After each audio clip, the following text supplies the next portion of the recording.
주님의 은혜와 평강이 우리 가운데 임하기를 빕니다. 장미꽃 계절이 지나자 수국의 계절이 다가온 것 같습니다. 저는 이 척박한 곳에서도 아름답게 피어나는 꽃들에게 문의 감사 인사를 건넵니다. 묵묵히 피어나는 꽃들은 이런저런 일로 심란한 내게 잠시 멈추고 가라고 말하는 것 같습니다.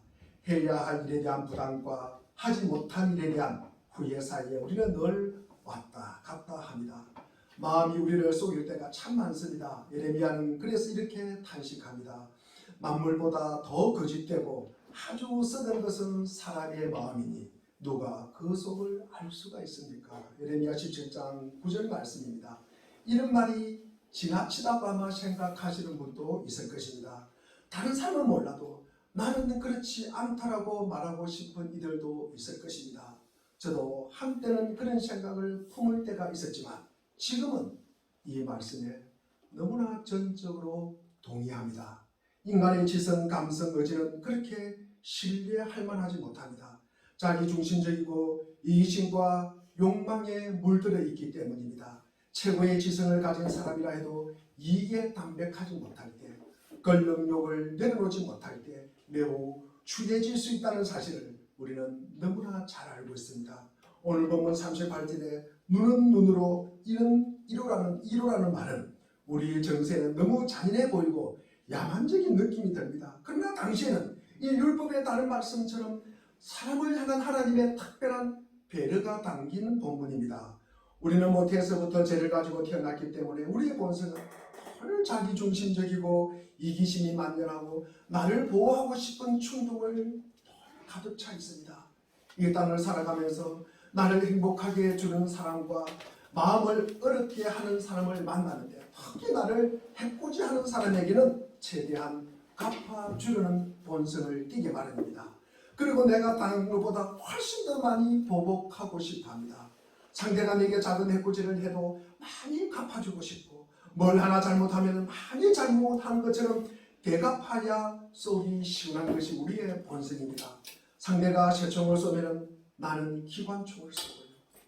상대가 기관총을 쏘면 나는 박격포로 날려버리고 저쪽에서 박격포를 쏘면 나는 원자폭탄을 날려서 너 죽고 나 죽고 해야 속이 시원한 우리들입니다. 그런 본성으로 인하여 눈은 눈으로 이는 이로라는 말은 율법을 만들므로써 이 말씀은 그 같은 우리 본성의 과도함을 제어하는 그런 역할을 합니다. 어떤 사람이 해코지를 했을 때 지나치게 대갚아야 하지 말고 행벌과 잘못에 동등함과 공평함이 있도록 해야 한다는 것이 이 첫 번째 말씀의 목적입니다. 이는 과도함을 경계하고 지나침을 통제하기 위한 것입니다. 성령 강림절을 지나고 다음 주 3.1일체주일을 지나서 다시 산상수훈으로 우리가 돌아왔습니다. 산상수훈에서 예수님께서 우리에게 하고자 하는 말씀은 서기관과 바리새인보다 나은 의, 예수로 말미암는 하나님의 백성들의 의가 무엇인가? 그것을 예수님은 우리에게 가르쳐주고 싶었던 것입니다. 바리새인과 서기관들이 추구하는 의와 예수 그리스도 안에서 하나님의 백성으로 살아가는 이 의로운 자는 근본적으로 어떤 차이가 있을까? 그런 맥락에서 예수 그리스도 안에서 하나님의 백성으로 가지는 의, 오늘 본문에서 39절에 악한 자를 대적하지 말아라. 그래서 오늘 본문의 제목으로 잡았습니다. 그런데 예수님 당시 서기관과 바리새인들은 이 본문을 갖다가 잘못 해석해서 해를 당한 개인이 해를 당한 사람에게 보복을 해도 되는 권리가 있는 것처럼 가르쳤다는 것입니다.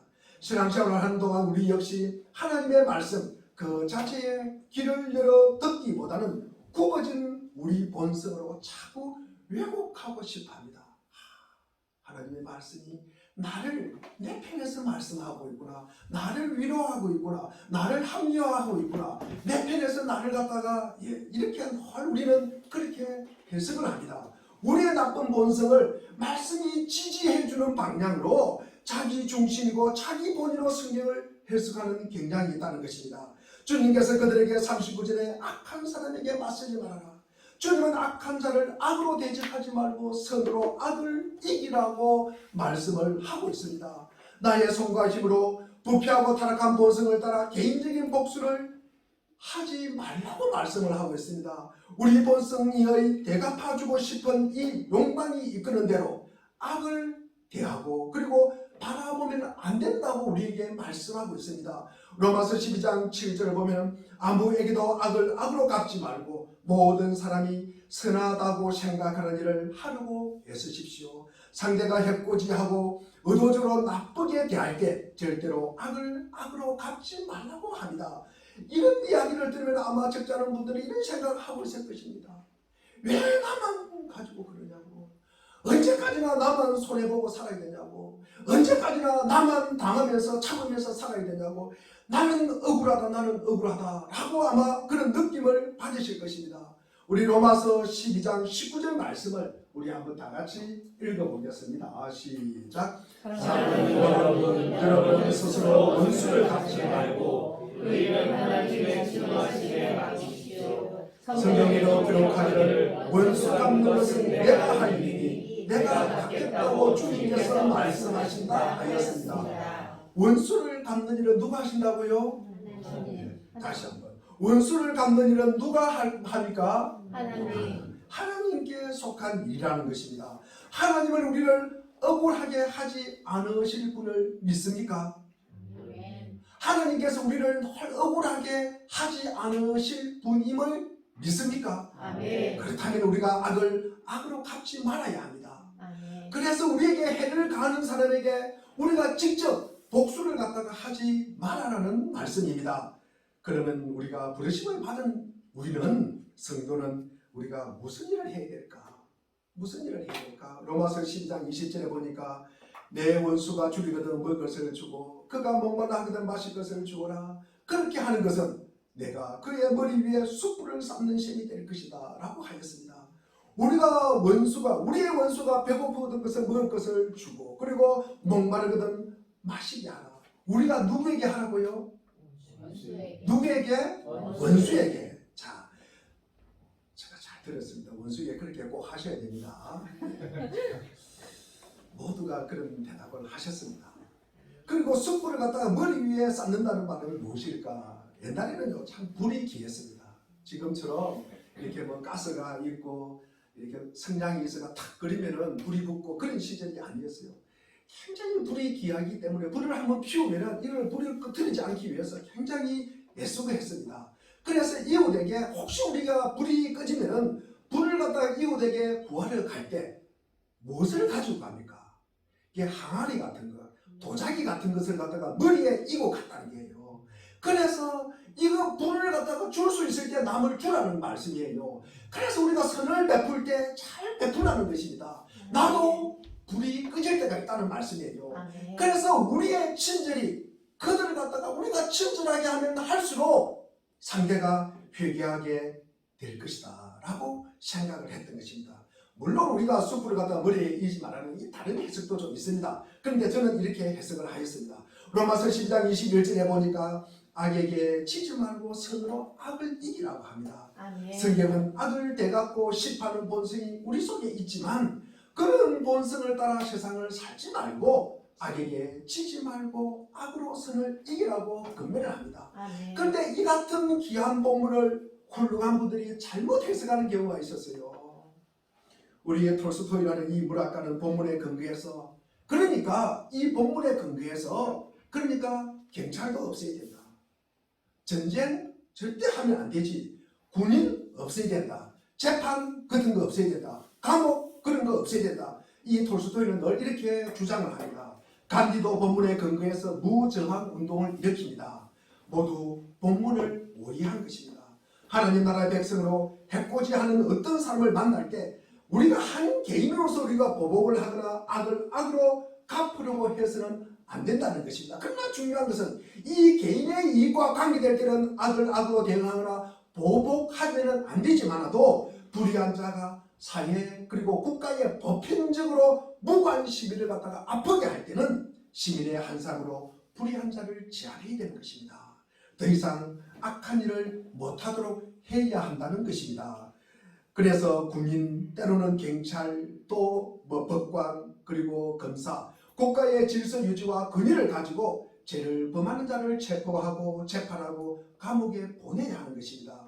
우리가 이 땅을 살아가면서 악한 자를 대적하지 않고 어떻게 우리가 선으로 악을 이길 수가 있을까?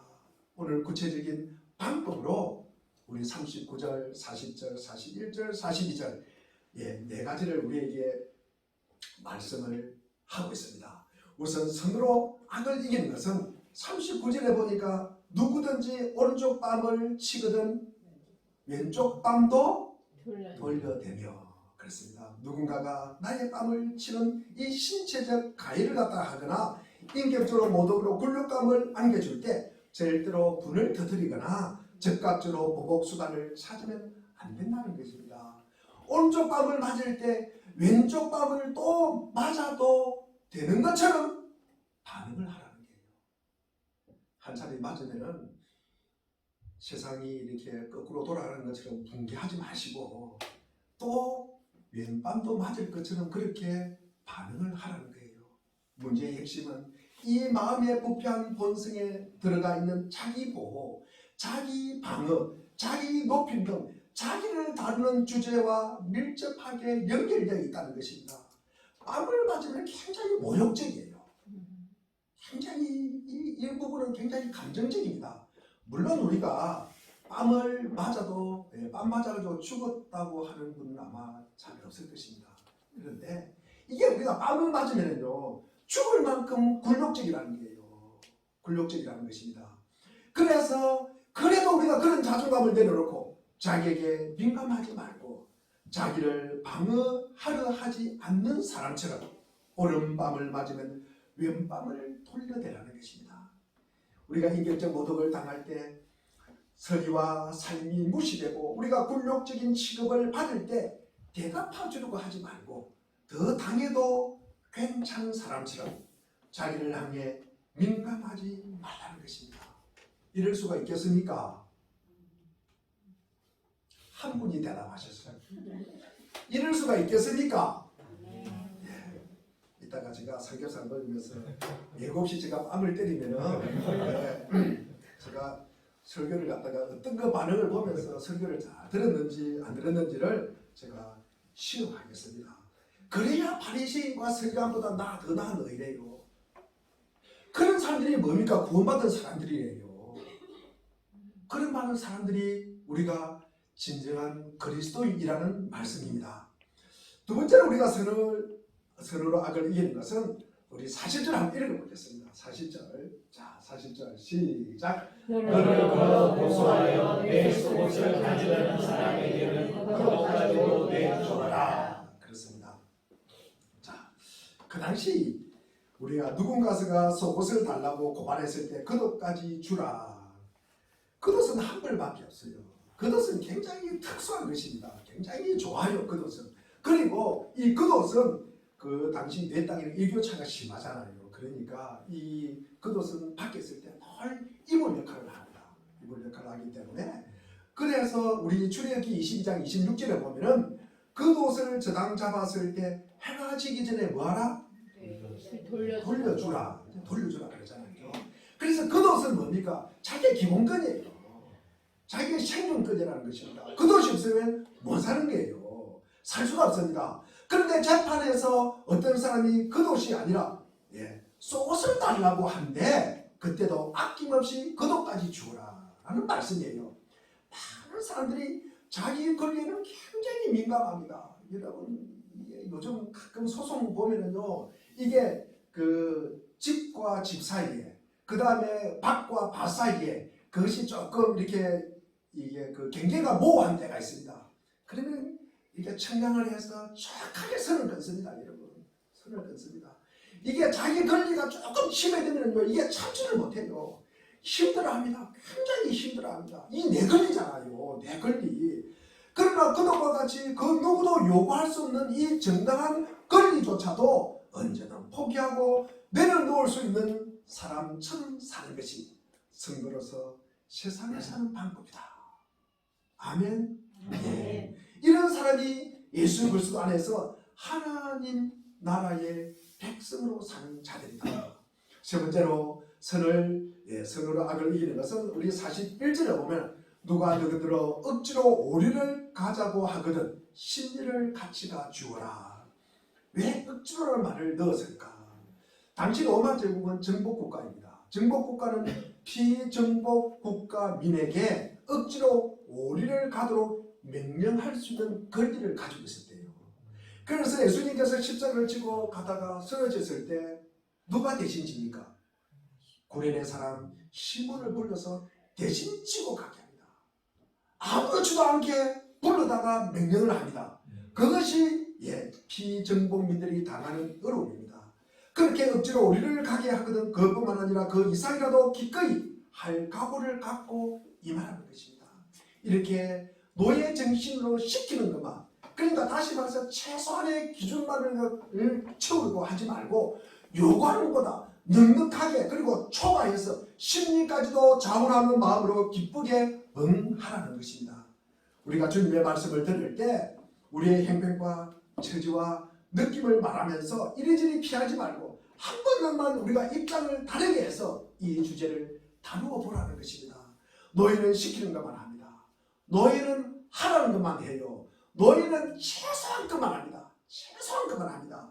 그렇게 노예처럼 살지 말라는 것입니다. 주님께서 우리에게 기대하는 것도 그것입니다. 억지로 하지 말고 넉넉하게 스스로 자원하는 마음으로 하십시오. 이런 사람이 구원받은 백성이라는 것입니다. 네 번째로 선을 악으로 악을 이기라. 우리 42절 한번 같이 읽어보겠습니다. 42절입니다. 시작. 내게 단련하는 사람에게 주고 내게 끌려가는 사람을 물리치지 말아라. 제가 설교를 하면서도 아니 목사님 어떻게 이 밥을 갖다가 맞고 오리를 가라고 심리를 가고요. 그 돈 쏘고 달라는데 그 돈까지 주고요. 그리고 여기 42절 보니까 더하네요. 내게 달라는 사람에게 주고 내게 구워달라고 하는 사람에게 물리치지 말아라. 거절하지 말아라 말이잖아요. 아니 목사님 지금 공산주의 사회에 살고 있으니까 지금 여기가 자본주의 사회예요. 자본주의 사회의 특징이 무엇입니까? 사적 소유잖아요. 사적 소유. 자본주의가 발달할수록 사람들은 자기 소유, 자기 것에 함몰되어서 마음을 빼앗깁니다. 그런 세상에서 주님이 내 것이라고 끌어안지 말고 내가 가진 것을 흘려보려 이 양극화의 차이를 갖다가 메우라는 말씀입니다. 내가 수고하여 번 것인데 내 것을 주면 불편하고 어려워지는데 왜 주어야 합니까? 그렇게 말하지 말고 누구든 필요를 가진 네가 보이면 외면하지 말라는 것입니다. 성도는 이 땅에서 누군가가 찾아와 도움을 청할 때 그의 필요를 알고도 나의 이유를 들어 핑계하지 말고 언제든 주는 삶을 살아야 한다는 것입니다. 그렇다고 사치스러움을 갖다가 채우려고 욕망을 부추기려고 주식 투자를 하겠다니 코인을 사겠다니 그렇게 한다고 투자하는데 달라고 하는 것까지 우리가 주라는 것은 아닙니다. 이것은 주님께서 우리가 공급해 주시는 재물이라는 인식, 내가 가지고 있는 이 재물이 주님께서 주셨다는 그 인식 안에서 이것이 우리가 가능하고 그 인식 안에서 우리가 이 재물을 흘려보낼 수가 있는 것입니다.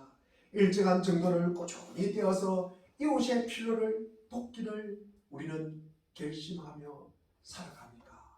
늘 우리는 사랑 나눔으로 또 연말에 우리가 연탄을 갖다가 다를 것을 생각하면서 여러분 한 달에 얼마라도 저축을 하면서 그렇게 생각하면서 우리가 살아갑니까? 아니면 내 것, 내 미래, 내 안전, 내 평안에만 관심을 쏟으며 살아갑니까? 내가 있는 자리에서 내가 할 수 있는 분량만큼 마음을 다해 흘려보내고 주고 또 주십시오. 그런 자가 예수 그리스도 안에서 하나님의 백성들이 지닌 어려운 자들입니다. 그런 자들이 구원받은 자들이고 그런 자들이 진정한 믿음의 사람들입니다. 본문은 산상설교의 꽃이라고 할 수 있습니다.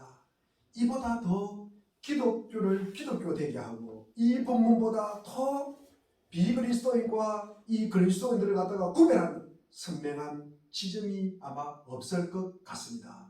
본문의 핵심은 이렇습니다. 성도로서 이 땅을 살아갈 때 남들이 하는 대로 하지 말고 나를 해코지한 악한 자에도 악으로 갚지 말고 인격적으로 나를 모독한 자에게 더 당해도 될 만큼 반응하면서 작은 것을 요구하는 자에게 더 큰 것도 내어줄 것처럼 넉넉함으로 반응하면서 나의 권리와 나의 소유를 너무 주장하지 말고 자원함으로 흘러보내는 수고를 감당하려고 할 때 이 근면이 가진 핵심이 무엇입니까?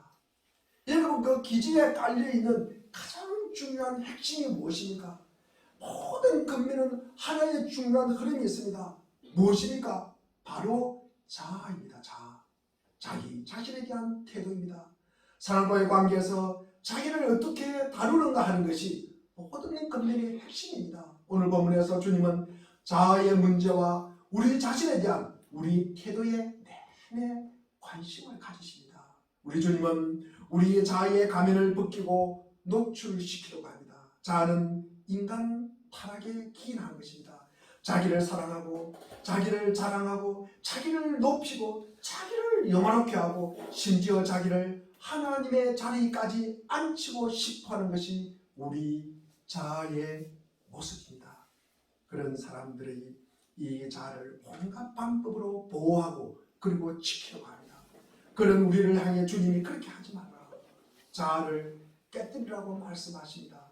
명예든 감정이든 삶이든 권리든 순종이든 그리고 소유의 문제에서도 이렇게 언제나 자아가 문제가 되는 것입니다.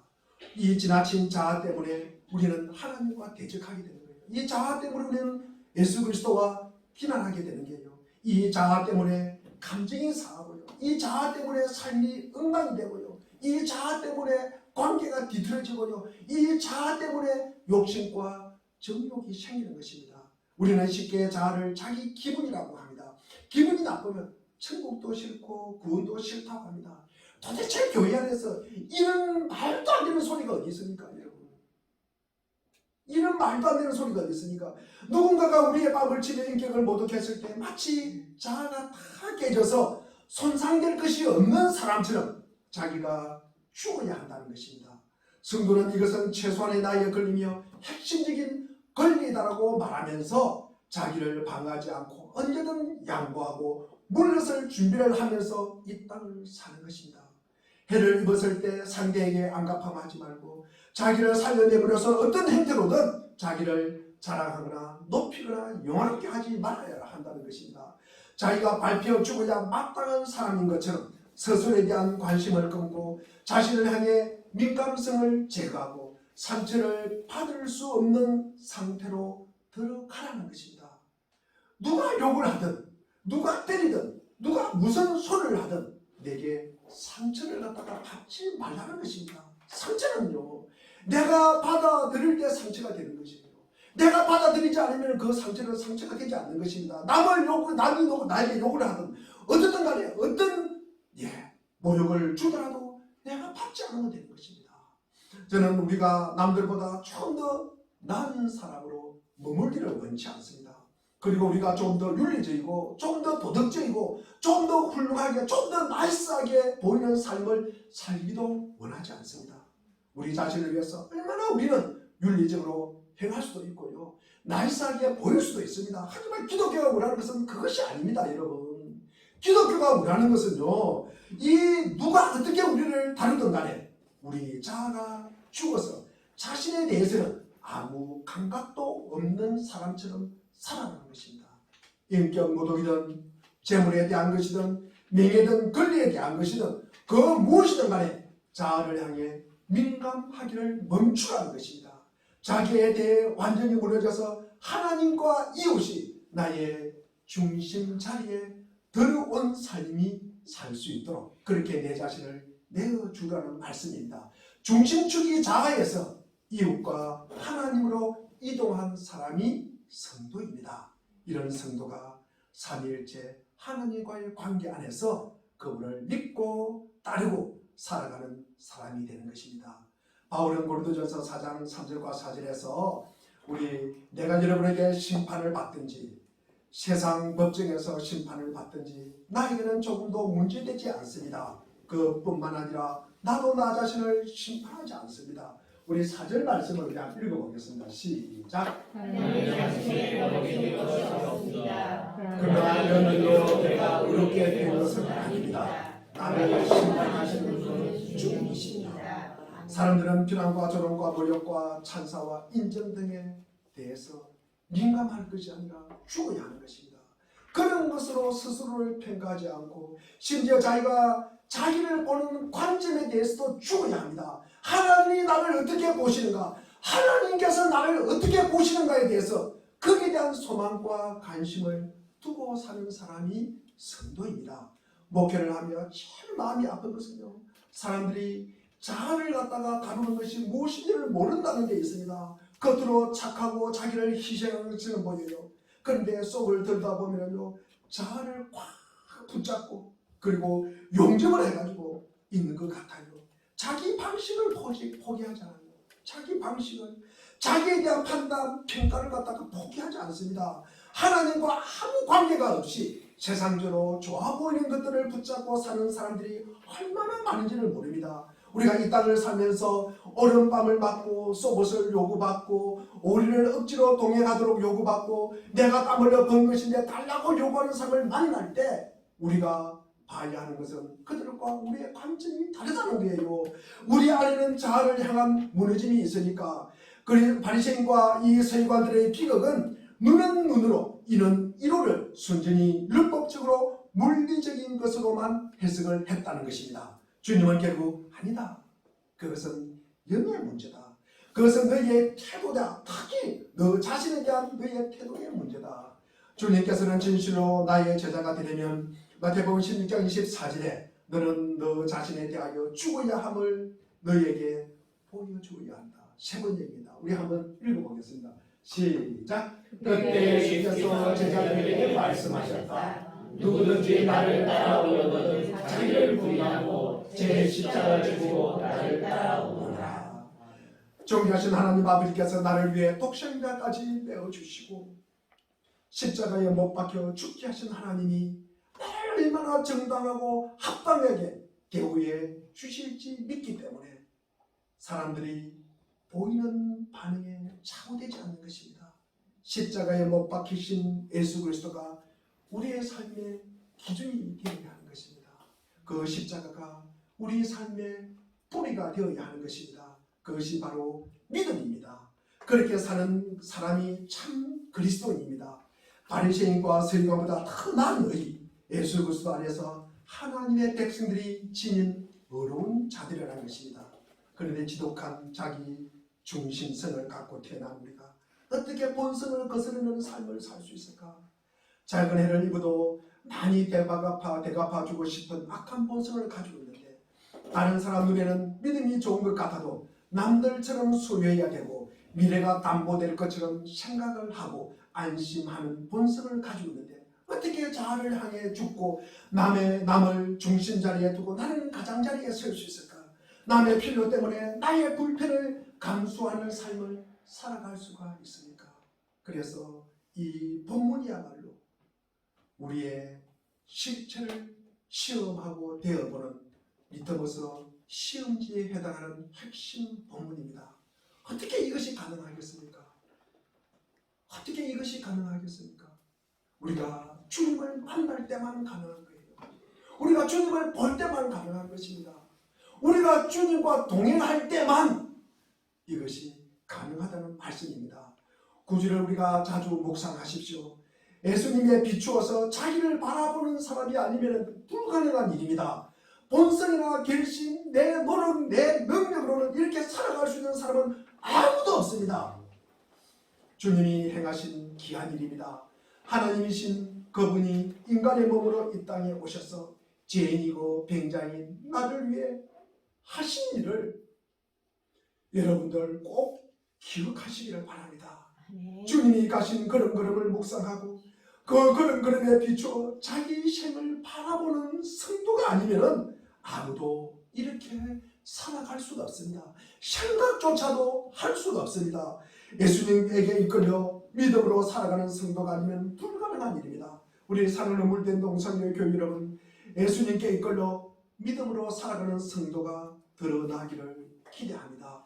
말씀대로 살아내는 성도로 드러나면은 이 땅이 얼마나 큰 위로가 되고 이 땅이 안식이 되고 기쁨이 되고 그리고 얼마나 부요함이 넘쳐날까. 망하는 것은 몰라서 망하는 것 아닙니다. 모르는 게 있다고 우리의 삶이, 우리의 신앙이 붕괴되는 건 아닙니다. 그럼 여러분의 삶과 신앙을 붕괴시키는 것이 무엇입니까? 배나하기 두렵고 혹은 귀찮아서 이전에 받아들인 것 하나만 계속해서 붙잡는 삶입니다. 요즘 시대는 변하는 것은 너무나 당연합니다. 여러분, 문제는 변화의 속도입니다. 절대 불가능하다. 사람이 어찌 그렇게 살 수 있나라고 말하지 말고 주님이 가신 그 길을 우리도 같이 갑시다. 성령 하나님의 도우심을 힘입어 말씀대로 힘을 다해 우리가 살아갈 때 가는 곳마다 하늘의 위로가 넘쳐나는 복된 은혜가 임할 줄을 주의 이름으로 축원드립니다. 기도하겠습니다. 하나님.